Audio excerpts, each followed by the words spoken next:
vous allez bien? On se retrouve pour une nouvelle vidéo qui concerne le sujet de la grossesse et des études et comment allier les deux. Donc vous allez avoir deux vidéos, la première aujourd'hui qui concerne mon expérience sur cette étape de ma vie de grossesse et d'études et une deuxième vidéo que vous aurez la semaine prochaine sur mes conseils. Donc on commence tout de suite. Donc pour ma part, la grossesse, ça a été une très bonne surprise avec mon chéri. Je ne sais pas si j'ai encore l'occasion de vous le dire, mais à mes 18 ans, avant que je rencontre mon chéri, on m'avait annoncé que j'avais sans doute les trompes bouchées, puisque j'avais eu une surchauffe des trompes, une irritation au niveau des trompes, et on m'avait donné un traitement, mais on m'a dit que c'était pas sûr que ça marche. Donc du coup, au bout d'un certain temps que j'étais avec mon chéri, je lui ai dit, moi je risque d'avoir des difficultés pour avoir un enfant.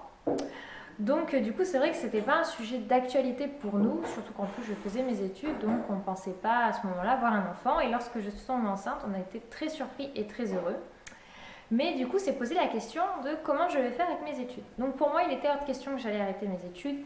Vous le savez sans doute, des femmes, juste à dire, parce que ça ne risque pas d'être des hommes qui tombent enceintes, mais des femmes qui sont en études de médecine tombent enceintes et ont leurs enfants durant leur année d'internat. Donc c'est, je crois, au niveau bac plus 5, quelque chose comme ça, qu'elles commencent leur année d'internat, ou bac plus 3, je sais plus trop.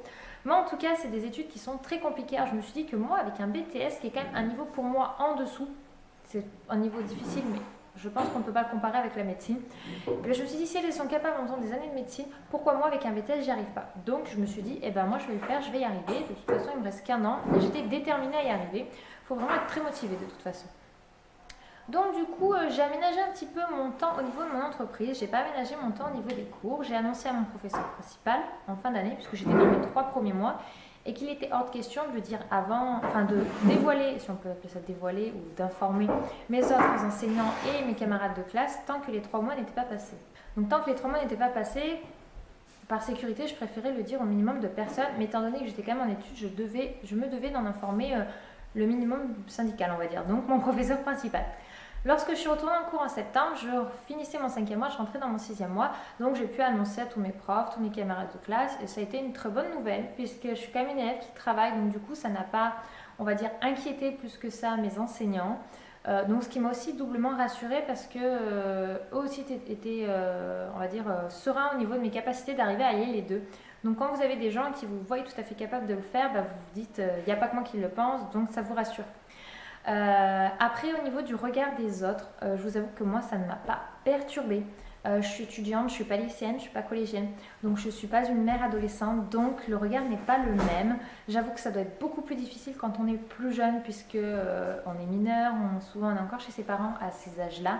Moi, je vis déjà avec mon conjoint depuis plusieurs années. On n'a pas du tout ce même aspect-là, donc du coup, le regard n'a pas du tout été le même au niveau scolaire. De toute façon, en plus, mon ventre s'est vu tardivement, c'est-à-dire que quand on le savait, on le voyait, mais si on ne le savait pas, les gens pouvaient se demander si j'étais enceinte ou pas, mais il fallait vraiment regarder, ça se voyait vers le 8e mois. Je vous mets ici une vidéo que j'ai faite sur mon lookbook de ma grossesse, et vous voyez mon ventre à ce stade-là, je crois que j'étais en milieu fin novembre, et c'est vraiment à ce moment-là que les gens ont vraiment vu et que j'en voyais qui se retournaient en disant « Oh, elle est enceinte !» Leur regard disait ça, quoi. Donc voilà. Après, j'ai même pris comme responsabilité auprès de l'établissement d'être, j'étais déléguée de ma classe, j'étais déléguée de tous les BTS et je représentais les BTS de mon établissement auprès du conseil d'administration de l'établissement. C'est-à-dire que moi je m'étais rajouté des trucs en plus, la totale quoi, j'avais bien fait les choses, je fais pas les choses à moitié moi. Donc voilà, du coup c'est vrai que ça s'était su aussi rapidement, puisque lorsque j'avais posé ma candidature, j'avais dû me présenter au niveau des autres BTS de l'établissement. Du coup, il y en avait qui l'avaient remarqué que j'étais enceinte à ce moment-là. Mais j'ai pas eu de jugement ou autre. La chose que j'ai quand même fait attention, c'est que dans les établissements, les couloirs ils sont pas très larges, ça bourre un petit peu dans tous les sens. Donc j'avoue que c'était là où je m'inquiétais un petit peu, c'est de me faire bousculer, parce que ça peut être quand même dangereux. Donc j'avais quand même des camarades de classe qui avaient tendance à se mettre devant et derrière moi lorsqu'on traversait les couloirs, pour que je sois tranquille et que je ne me prenne pas de coups. Et puis j'évitais surtout les moments de récréation et d'affluence de personnes pour pouvoir traverser. Après, je vous avoue qu'il y en a qui comprennent plus ou moins. Moi, j'ai eu une mauvaise expérience avec une surveillante. Il y a eu un moment où j'avais beaucoup mal au dos et mes déplacements, c'était affreux. Et j'arrivais pas à me rendre jusqu'au self. Donc, du coup, je m'étais arrêtée dans une salle de travail où normalement, on n'a pas le droit de manger. Et c'est vrai qu'avec une collègue, on avait pris nos pique-niques, on s'y était installés. Et une surveillante est venue, ce qui est tout à fait normal puisqu'elle nous voit manger et qu'on n'a pas le droit, donc elle nous demande de partir. Et moi je lui explique la situation, que je suis pas bien, que j'ai eu du mal à venir jusque-là, que je suis enceinte, etc. Je lui montre même mon ventre. Et il n'y a eu aucune compréhension de sa part et ça je l'ai vraiment mal appris, c'est-à-dire qu'elle m'a dit que j'avais su venir jusqu'ici donc je serais retournée d'où je viens. Et je vous avoue que ça m'a beaucoup blessée parce que je me suis dit qu'elle n'avait quand même pas de compassion, alors pourtant un établissement est quand même censé avoir des échanges entre ses élèves et essayer un petit peu d'avoir du soutien pour entre guillemets les personnes en difficulté, même si ce n'était pas mon cas. Après c'est moi qui ai fait le choix d'aller étudier grossesse, mais quand même je pensais que que les adultes seraient capables un petit peu de compassion on va dire quand on peut être pas bien pendant la grossesse. C'est vrai qu'il m'arrivait d'être en cours avec des contractions où j'étais pas bien, c'était du faux travail, donc rien de méchant. Une fois, c'est même arrivé que mon chéri a dû venir me chercher en cours. Je vous en ai parlé d'ailleurs dans mon tag sur les souvenirs de la grossesse Memory of Pregnancy, qui a été pour moi entre guillemets le plus mauvais souvenir de ma grossesse puisque j'avais eu tellement de contractions, j'en avais les larmes qui coulaient en cours et ma prof m'a dit Laure, sors, ça sert à rien de tenir comme ça. Et mon chéri est venu me chercher et c'est vrai que mon fils s'était retourné mais de façon assez violente dans mon ventre et ça m'avait provoqué pas mal de contractions et on m'avait donné des spasfons, je sais plus trop quoi à l'hôpital pour pouvoir me calmer, mais vraiment on m'en avait donné une dose de cheval comme disait la sage-femme, c'est la grosse dose, hein, c'est pour pouvoir vraiment calmer parce que j'étais quand même à la fin de mon 6e mois donc c'était très tôt pour pouvoir accoucher. Sinon après lorsque bébé est arrivé j'ai eu de la chance, mes partiels étaient à 2 jours du terme. Il finissait 2 jours avant mon terme et j'avais vraiment très peur de me retrouver au plein milieu de partiel et de perdre les os ou des choses comme ça. J'en faisais des cauchemars parce que je me suis dit mon Dieu si je me retrouve dans cette situation. Donc heureusement j'ai eu des profs assez compréhensifs et qui m'ont fait des doubles sujets et que j'ai pu les passer au début de mon 9e mois, début décembre, mais il y a quand même certaines matières que j'ai pu passer avant mes partiels et du coup ça m'a vraiment aidée. Après sinon j'aurais pu le faire puisque finalement j'avais accouché avant d'avoir mes examens. Mais c'est vrai que ça m'a beaucoup aidée. Après, j'ai accouché le 30 décembre et j'ai repris les cours mi-février après les vacances de février. Je sais plus comment ça s'appelle ces vacances. Et du coup, durant la période où j'étais absente, je venais récupérer mes cours et je rendais tous mes devoirs en même temps que les autres. Et souvent, je les rendais par mail. Je ne voulais absolument pas avoir de favoritisme. Par contre, je vous avouais que quand j'avais des questions que je ne comprenais pas, mes profs ils mettaient 2-3 jours des fois à me répondre. Donc bon, j'avançais plus doucement que les autres, ça je le reconnais.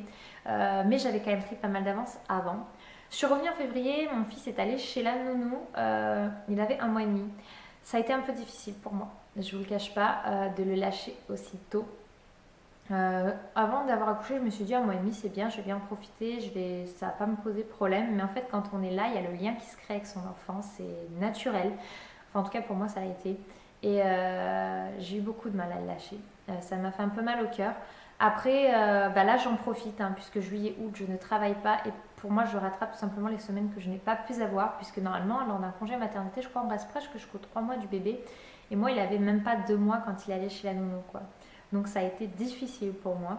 Après, fallait le faire de toute façon. Je ne pouvais pas me permettre de rester à la maison plus longtemps, puisque mes examens commençaient en mai et qu'en avril, il y a des vacances. Donc, du coup, en gros, si je revenais en temps et en heure, je serais revenue que pour 15 jours. Donc c'était même pas la peine. Pour moi, je pensais qu'à ce moment-là, je n'allais pas arriver à finir mes études. Voilà, donc ça s'est quand même bien passé chez la nounou, j'ai pas eu de soucis, j'arrivais bien à aller récupérer mon fils. En fait, c'est comme si je partais au travail, hein, pour mon fils, ça ne le perturbait strictement pas. Pour ce qui est des devoirs, du coup, c'est vrai que j'avais beaucoup de fatigue, hein, je vous le cache pas que c'est énormément de fatigue. J'ai eu beaucoup de chance d'avoir un bébé qui a fait ses nuits très tôt, et ça, vraiment, ça m'a énormément aidée. À partir de ces 3 semaines, et qui faisait 7 heures d'affilée. Alors des fois il les faisait au milieu de la nuit, des fois il les faisait en fin de journée, donc du coup il se levait un peu plus tôt, mais 7 heures d'affilée quoi. C'est-à-dire que des fois il s'endormait, il se levait au plus tôt, c'était 6 heures et il s'endormait donc à 23 heures. Donc ça me faisait quand même des nuits. Je pense que les parents qui n'ont pas cette chance-là, je pense que je serais arrivée dans un sale état en cours avec des cernes comme ça. Et c'est vrai que j'ai eu beaucoup de chance d'avoir un bébé très calme, ça m'a beaucoup aidée. Après, j'étais quelqu'un de très zen pendant ma grossesse, ça ne m'a absolument pas perturbée, j'avais pas peur de l'accouchement, j'avais pas peur de la grossesse. J'étais zen, donc je pense que ça a aussi beaucoup aidé, on dit que ça y influe. Voilà, du coup, après, par contre, j'ai fait une chose de trop. C'est-à-dire qu'une fois mes partiels de fin avril passés, donc après les vacances, je me suis mis à bosser. C'est-à-dire que j'ai fait un remplacement en tant qu'assistante d'éducation dans un collège, en même temps que je finissais mes cours, en même temps que j'avais passé mes diplômes et en même temps que mon fils. Et en fait, ça a fait beaucoup trop d'un coup. Je pense que déjà, lier études et la vie de maman, ça faisait pas mal. Parce que j'avais des devoirs, faut pas oublier que quand je rentrais, j'avais pas fini mes journées, j'avais des devoirs, surtout que j'avais un mémoire à finir, j'avais pas mal de choses. Et puis j'ai aidé mes camarades au niveau de leur mémoire, si je peux appeler ça comme ça. En gros, on a un oral où on présente toutes nos 14 semaines, donc nos 3 mois en entreprise. Et j'ai aidé mes autres camarades, et parce que pour moi, ça me paraissait important de les aider pour qu'ils puissent s'améliorer. Comme moi, quand ils m'aidaient, ça m'aidait à m'améliorer. Et en fait, ça m'a fait trop, puisque je rentrais de mes journées, je devais récupérer mes cours, je devais préparer mes examens, préparer mon mémoire. Et alors là, je suis arrivée à être overbookée. C'est-à-dire que ce moment-là, vous m'avez quasiment plus vue sur YouTube parce que je n'arrivais plus à tout faire. Je pense que je n'aurais pas dû prendre ce remplacement puisque j'étais épuisée et j'étais au ralenti de chez ralenti. C'est-à-dire que je ne travaillais pas de façon très efficace. J'étais extrêmement lente dans ce que je faisais. Enfin, c'était pas moi, quoi. Et c'est vrai que si je devais refaire ça, je ne le referais pas. C'est-à-dire que je finirais mes études, passerais mon examen. Tant pis si je ramène pas de salaire pendant 2 mois de plus. De toute façon, je pense qu'au final, je n'en étais pas à 2 mois près. Mais voilà, je m'en pensais capable. Mais honnêtement, je me suis fini de m'épuiser en fait, puisque depuis que j'avais accouché, je n'avais pas eu de vrai repos, de vrais moments, puisque même quand j'étais en congé maternité, si on peut appeler ça comme ça, bah, je faisais mes devoirs. C'est-à-dire que quand Eden dormait, je faisais ou du ménage ou mes devoirs, donc je ne me posais pas. Donc voilà, je pense que ça aurait été un peu trop, c'est peut-être mon seul regret à avoir. Mais ça reste une belle expérience. Donc je pense que j'ai à peu près fait le tour sur mon expérience. Ah si, j'ai passé mes examens, donc pour mes examens, j'ai fait garder Eden, hein, là. Et puis derrière, j'ai fini mon contrat de travail le 4 juillet et depuis le 4 juillet, je suis à la maison. En plus, à ce moment-là, j'ai eu le baptême et tout, donc ça m'a fait pas mal. Ça, par contre, j'avais repris un petit peu mon rythme au niveau des vidéos, vous avez dû le voir. Et là, ça fait bientôt, ça va faire un mois. Le 4 août, ça fera un mois que je suis à la maison et je vous avoue que ça fait quand même du bien de se poser. Après, ça me manque de travailler. Ça manque d'avoir un vrai rythme. Au début, ça m'a fait bizarre de ne plus avoir de devoirs parce que j'étais toujours en train de penser il y a ça qu'il faut que je fasse, ça qu'il faut que je fasse quand Eden va être couché, etc. Et là, ben non, j'avais plus ça à penser, c'est-à-dire que je rentrais de mon boulot et je me posais. Et c'était vraiment un luxe pour moi. C'était un luxe de pouvoir se poser. Et ça m'a fait du bien. Là, j'ai même carrément rien du tout à faire à part me lever, faire du ménage, vous tourner des vidéos qui est pour moi un vrai plaisir. Et puis m'occuper de mon fils et de rattraper un peu le temps que j'ai perdu au début. Voilà, donc c'est à peu près tout pour mon expérience où j'ai allié études et grossesse. J'espère que cette vidéo vous aura plu. Je vous donne rendez-vous la semaine prochaine pour vous donner mes conseils pour pouvoir réussir les deux puisque bien sûr j'ai eu mon examen et je vous en ai... Voilà, donc j'espère que cette vidéo vous a plu et puis je vous dis à très vite dans une prochaine vidéo. Ciao!